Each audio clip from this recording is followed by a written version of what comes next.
আমার মনে হয় স্বরাষ্ট্রমন্ত্রী আইনের ব্যাখ্যা না দিয়ে আইনমন্ত্রী আইনের ব্যাখ্যা দিবেন। স্বরাষ্ট্রমন্ত্রী মনোযোগ দেওয়া দরকার। সারা দেশে কোথায় কোথায় সন্ত্রাসীরা রয়েছে।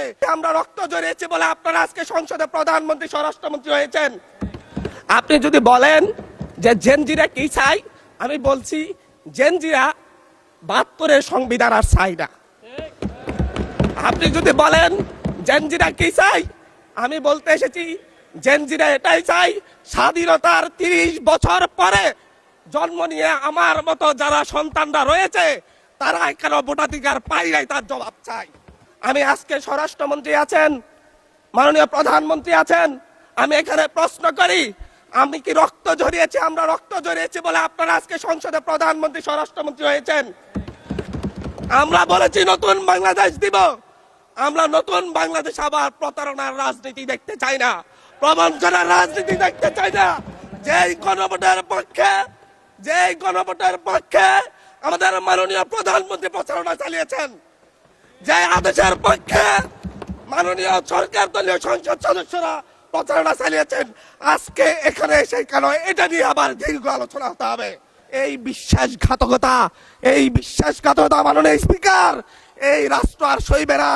আপনারাও সইতে পারবেন না। বিশ্বাসঘাতকতার মূল্য এই দেশে আবার দিতে হবে আপনাদেরকে।